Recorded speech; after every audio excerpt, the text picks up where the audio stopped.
Super prime time में इस वक्त की बड़ी खबर यह कि रूस के सर्विलांस स्टेशन पर ड्रोन हमला हुआ है। एफपीवी ड्रोन हमले में रूसी स्टेशन तबाह हो गया। थर्मल इमेजर से लैस था ये सर्विलांस स्टेशन।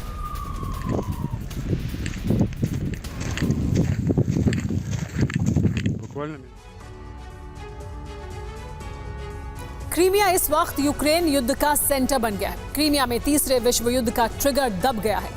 ये ट्रिगर तब दबा जब यूक्रेन ने यहां बहुत बड़ा हमला कर दिया। यूक्रेन ने क्रीमिया से लेकर ब्लैक सी तक विध्वंसक हमला किया। हमले में रूसी सेना को बहुत बड़ा नुकसान पहुंचा है। सवाल यही है कि आखिर यूक्रेन ने अचानक क्रीमिया में हमला क्यों शुरू किया?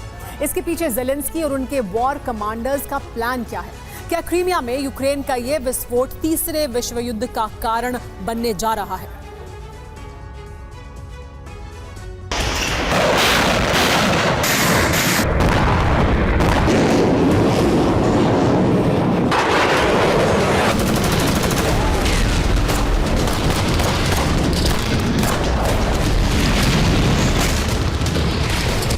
पहला धमाका, दूसरा धमाका, तीसरा धमाका, चौथा धमाका, पांचवा धमाका। रूस के गर्व का प्रतीक क्रीमिया में इसी तरह 1 दर्जन ब्लास्ट हुए। यूक्रेन ने शहर से लेकर समंदर तक विस्फोट किए और इसी के साथ रूसी सेना दहल गई।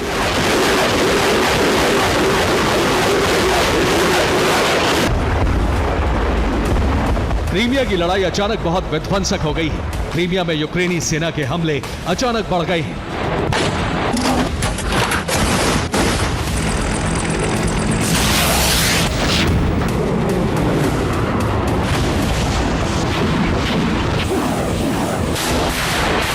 आधी रात को यूक्रेनी फोर्स का ड्रोन एक्शन शुरू हुआ तो क्रीमिया से लेकर मॉस्को तक हड़कंप मच गया।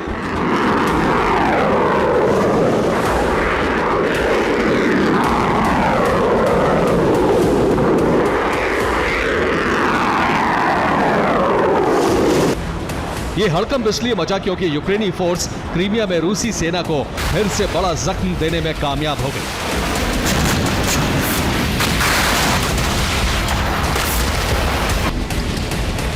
यूक्रेन ने इस बार क्रीमिया में रूस के रडार स्टेशन, रूस के नेवल हेडक्वार्टर और हथियार डिपो पर ब्लास्ट किया। यूक्रेनी ड्रोन ने इन तीनों टारगेट को हिट किया। इसके बाद क्रीमिया में विनाश की बहुत बड़ी आग भड़क गई। हैरानी की बात यह है कि रूस के एयर डिफेंस सिस्टम इस बार भी यूक्रेनी ड्रोन को इंटरसेप्ट करने में नाकाम रहे।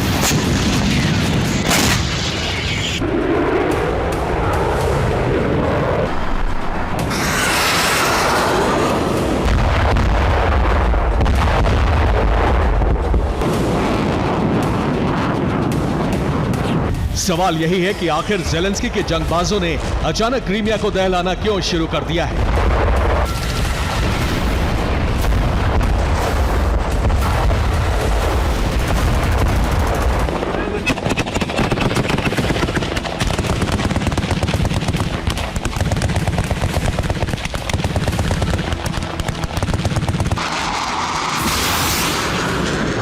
इसके पीछे यूक्रेन के रक्षा मंत्री और क्रीमिया स्पेशलिस्ट रुस्तम की रणनीति क्या है?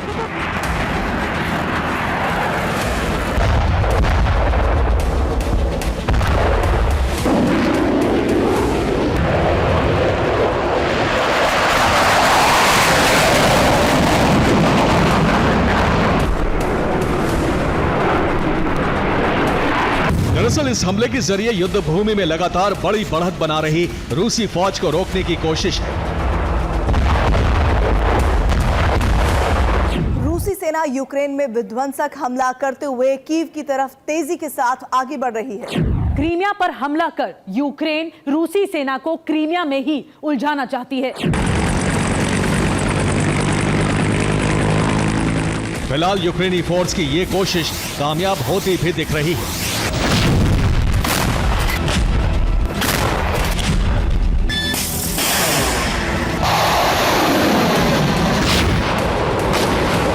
रूसी नौसेना अपनी ब्लैक सी फ्लीट को बचाने में जुट गई है। रूस ने सेवास्तोपोल के पास मौजूद अपनी ब्लैक सी फ्लीट को अब्खाज़िया के पास शिफ्ट कर दिया है।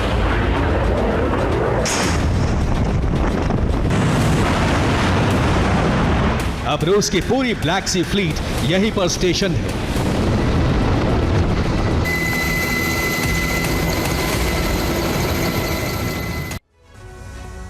यूक्रेनी फोर्स क्रीमिया फ्रंट खोलकर रूसी सेना को इसी मोर्चे पर फंसाना चाहती है। यूक्रेन रूस की ब्लैक सी फ्लीट को टारगेट कर रहा है, लिहाजा अब रूसी नौसेना ने ब्लैक सी फ्लीट की लोकेशन बदल दी है।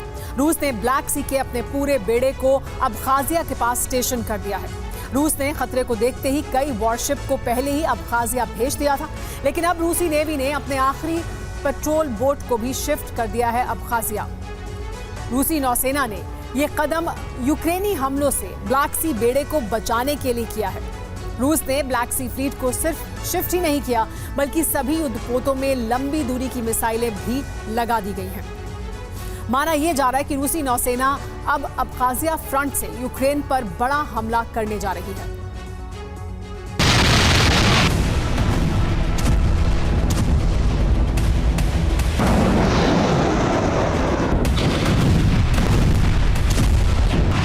क्रीमिया पर हमले के लिए यूक्रेन नए नए हथियारों का इस्तेमाल कर रहा है।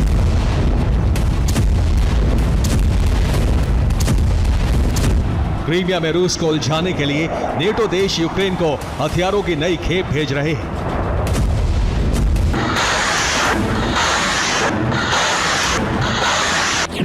स्पेन यूक्रेन को 10 लेपर्ड टैंक और एंटी टैंक मिसाइल देने जा रहा है।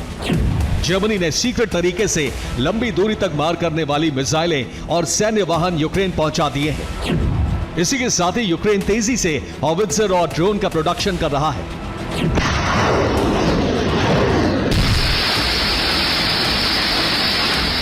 रिपोर्ट तो यह भी है कि नेटो की तरफ से यूक्रेन को ऐसी मिसाइल मिल गई है जो रूस के लिए नई है,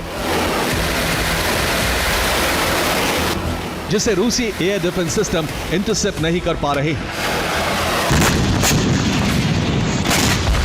यही वजह है कि क्रीमिया में यूक्रेन के हमले सफल होते जा रहे हैं। यूक्रेन ने रूसी सेना को रोकने के लिए नए हथियारों से हमले शुरू किए, तो रूस ने भी युद्ध में नए और खतरनाक हमलावर उतार दिए।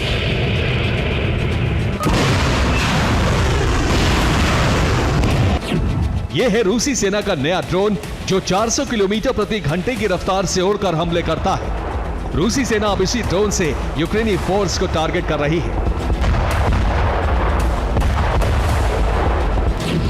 इतना ही नहीं, रूसी नौसेना को नया नेवल ड्रोन भी मिल गया है, जो समुद्री टारगेट के पास तेजी से जाकर इस तरह से धावा बोलता है। इतना ही नहीं, रूसी एयरफोर्स को अपग्रेडेड MiG-31 फाइटर जेट मिल गए हैं।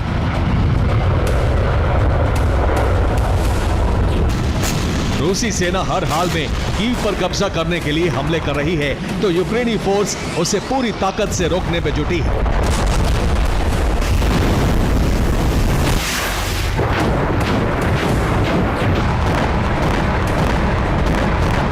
यही वजह है कि रूस और यूक्रेन की जंग अब बहुत ही भयानक रूप ले चुकी है।